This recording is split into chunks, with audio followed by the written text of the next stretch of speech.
Estudar a Bíblia na escola dominical. Vem mais de Deus aprender, fortalece e faz crescer. É domingo de manhã na EBD. Olá, nós estamos na lição de número 15. Essa lição tem o título Laços, alerta contra quedas. E vamos começar com Provérbios, né? Nós estamos estudando Provérbios. Provérbios 14, 27. E lá diz o seguinte: o temor do Senhor é a fonte de vida para evitar os laços da morte. Durante a nossa lição, a gente vai estudar diversos tipos de laços, né? Laços que muitas vezes podem nos levar à perdição. Então, nós vamos ver quais são esses laços. E vamos começar vendo aqui exemplos de pessoas orgulhosas e insensatas, né? Que pessoas foram essas? Primeiro exemplo, o exemplo de Nabal, né? Essa história está lá em 1 Samuel, capítulo 25. Era um homem poderoso, né? Mas duro de coração e maligno nas suas obras. Segundo homem que a gente vai ver foi Roboão, né? Roboão também, que tem uma história lá em 1 Reis, capítulo 12. É um exemplo também de um homem insensato. E o terceiro exemplo de um homem insensato é o filho pródigo, né? E sabemos as consequências para a vida dele. Essa história está em Lucas 15, versículos 11 a 19. E aí nós vamos começar a estudar os laços, né? Esses laços que é o título da nossa lição. O primeiro laço que a gente vai ver é o laço do amor aos prazeres. E lá em Provérbios 1:32 diz o seguinte: porque o erro dos simples os matará, e o desvario dos insensatos os destruirá, né? E Deus nos criou com a capacidade para desfrutar as coisas. Ele colocou a vida aí, né, com tudo, com toda sorte de bens, para que o homem possa usufruir desses bens. Mas muitas vezes a gente vai ver que essa questão, né, do usufruir, ela traz algumas consequências, né? E lá em Eclesiastes, o escritor, lá no capítulo 2, de 1 a 11, ele fala que ele teve tudo na vida dele, né? Ele teve tudo que podia ter naquela época, passou pelas suas mãos. E aí ele fala, né, da vida dissoluta que ele teve. Ele fala de tudo que ele possuía, de todos os seus bens. Ele fala da questão sexual, né? A quantidade de mulheres e concubinas que ele teve. E ele fala da questão do poder. E fala principalmente que em todas essas coisas, né, ele não tinha paz no seu coração. E a segunda coisa que a gente vai ver é o cuidado especial do prazer natural que o sexo proporcionará. E lá em 2 Timóteo 3:4 diz o seguinte: traidores, obstinados, orgulhosos, mais amigo dos eleitos do que amigo de Deus. E aqui deixa bem claro que a grande questão é que o prazer, né? No caso aqui o sexo, está em primeiro lugar na vida da pessoa, né? E Deus ali perde realmente o lugar em que ele deveria ocupar na vida da pessoa. Um outro laço que a gente vai ver, o laço da irracionalidade. Provérbios 4:26 diz o seguinte: pondera a vereda de teus pés, e todos os seus caminhos sejam bem ordenados. E aqui nós vamos ver exemplos de algumas pessoas que agiram irracionalmente. E a gente conhece bem a história desses homens, né? Dessas pessoas. Primeira pessoa foi Esaú, né? Esaú, ele perdeu o direito que ele tinha, a primogenitura, né? Por um prato de lentilhas. Segundo exemplo que a gente vai ver, Sansão. Ele foi dominado pelas suas paixões, né? Ele tinha sido dedicado a Deus, né? E ele tinha toda uma questão na sua vida bem colocada, mas ele perdeu tudo aquilo porque ele foi dominado pelas paixões. E terceiro exemplo de homem, né, que agiu irracionalmente, Saul. Saul, a gente conhece bem a história de Saul. Ele perdeu tudo, inclusive a paz, né? Ele é um homem desassossegado, ele perdeu o trono. E como a gente está falando de pessoas, né, de racionalidades, a gente vai ver que lá em 1 Crônicas 12, versículo 32, fala dos filhos de Issacar, que eram os conhecedores da época, que eram os homens conhecidos pela sua sabedoria.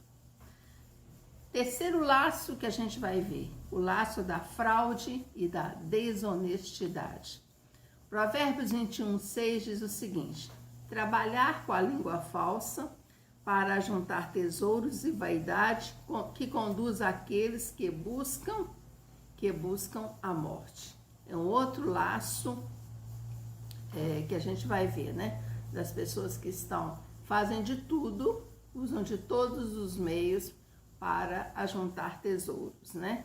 E sabemos as consequências que vêm para a vida dessa pessoa. Um outro laço que a gente vai ver é o laço da fiança.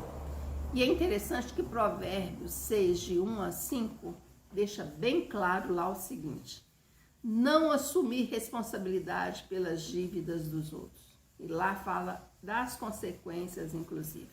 Toda vez que você se coloca nessa situação, você, na realidade, está procurando problemas para as suas vidas. É interessante ler esse texto. Provérbios 6, de 1 a 5. Um outro laço que fala em Provérbios, o laço das más influências. Da mesma forma como ele fala dos amigos, ele fala das más influências. Provérbios 22:5 diz o seguinte: espinhos e laços há no caminho do perverso. O que guarda a sua alma retira-se para longe dele. Ou seja, afastar-se desse tipo de pessoa. E quais são essas pessoas que Provérbios está falando para a gente evitar? Primeiro são os companheiros maus. Provérbios 1:10 diz o seguinte: filho meu, se os pecadores procuram te atrair com agrados, não aceites. Não vá por esse caminho, para o caminho dos pecadores. Segunda pessoa que ele fala para poder evitar, pessoas iracundas. Provérbios 22:24. Não sejas companheiros do homem briguento, nem andes com o colérico. É o tipo de companhia que devemos evitar no nosso dia a dia. E outro tipo de pessoa que nós devemos evitar, pessoa cuja conversa é podre. Provérbios 12:13. O ímpio se enlaça na transgressão dos lábios, mas o justo sairá da angústia. Então, no nosso dia a dia, nos nossos relacionamentos, a gente procurar selecionar, né? Procurar trazer para bem próximo a nós pessoas que vão nos acrescentar, pessoas que vão nos ajudar nessa trilha, nessa caminhada. E chegando ao final dessa lição, né? Vamos aqui recordar e frisar bem que os laços de Deus, eles são outros do que a gente viu durante a nossa lição. Quais laços que nós vimos durante a nossa lição? Né? Nós vimos o laço do amor aos prazeres, o laço do amor à questão sexual, o laço da irracionalidade, o laço da fraude, o laço da fiança, o laço das más influências. E os laços de Deus, ao contrário, são os laços de amor, de misericórdia, de graça e de bondade. São essas coisas que trazem paz ao nosso espírito. E no nosso momento musical, já que nós estamos falando em laços na nossa lição, vamos cantar um hino que fala que benditos laços são. Vamos cantar?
nosso momento de oração, nós vamos primeiro agradecer a Deus. Vamos agradecer a Deus pelas bênçãos recebidas. Quantas bênçãos já recebemos? Estamos no início do mês, do ano, né? Estamos no mês de março, mas já temos muitas bênçãos para agradecer. Vamos interceder pelo nosso país, né? Vamos interceder pelo Brasil, pelos nossos dirigentes, os nossos líderes, por pessoas que tomam decisões, pessoas que estão aí dirigindo o rumo da nossa nação, para que Deus possa abençoar os nossos líderes. Vamos orar, meus queridos, por esses dois países que estão aí vivendo as consequências desse terremoto, né? Síria e Turquia, para que Deus esteja abençoando, confortando e principalmente levantando pessoas para ajudar esses dois países. E vamos orar pelos moradores de São Paulo, né? Essa região de São Paulo, região do norte de São Paulo, que foi atingida ali por essa questão desse deslizamento, né? E pessoas que estão ali sem casa, sem abrigo, para que Deus possa estar abençoando a toda aquela região. Vamos orar pelos nossos missionários. Nós temos missionários na nossa igreja, nós temos missionários, né? Vamos orar pelos missionários de Minas Gerais, do Brasil e do mundo. Vamos orar pela nossa igreja, Igreja Batista das Alterosas, pelos nossos ministérios, pelas pessoas que estão aí trabalhando, para que Deus possa despertar e que outras pessoas possam vir trabalhar, né? Possam ser tocadas. Vamos orar pelos músicos da nossa igreja, pelos diáconos, pela liderança e por pessoas, né, que desempenham as mais variadas funções, pela questão da introdução, pessoas que estão ali, né, recebendo as pessoas, para que Deus possa abençoar a cada um de nós e que outras pessoas possam vir trabalhar também. Vamos orar pelo pastor Valquimar, né, esse homem de Deus, esse homem que tem feito um trabalho muito bonito entre nós, para que Deus possa abençoá-lo, cuidar da sua saúde e da sua família, da Lídia, da Laís e do Saulo, para que essa família seja realmente abençoada por Deus. Vamos orar pelos nossos dízimos e pelas nossas ofertas, pelas pessoas que estão dizimando e por aquelas pessoas que por algum acaso não estão dizimando, para que elas possam fazê-lo no tempo oportuno. Vamos orar pelas nossas famílias, famílias que têm enfrentado os problemas na área financeira, na área da saúde, relacionamentos, brigas, para que Deus possa abençoar pessoas que estão distantes, pessoas que estão longe do Evangelho, para que Deus possa tocar no coração de cada uma dessas pessoas. E orar pelas nossas crianças, né? Para que Deus possa abençoá-las, elas e os seus pais. Vamos orar por esse grupo lindo da nossa igreja, os nossos idosos e enfermos, para que Deus possa abençoar a cada um deles. E pelas pessoas que cuidam dos idosos, os enfermeiros, cuidadores, médicos, familiares, que Deus possa fortalecer a essas pessoas. E vamos orar pelo nosso bairro Padre Eustáquio, esse bairro onde nós estamos, para que a gente possa fazer toda a diferença nesse bairro e que sejamos conhecidos aqui por pessoas que falam do amor de Deus e que almas sejam salvas e que tudo que for feito em nossa igreja seja para a honra e glória do nosso Senhor. Queridos, lembrem-se que toda segunda-feira, de 9 às 10 da noite, nós temos um encontro de oração. Aí na sua casa você pode participar. Separe um horário para orarmos juntos pela nossa igreja, pelos grandes desafios que temos a enfrentar. E que tenhamos todos um bom ano e que Deus nos abençoe e uma boa semana. Até breve.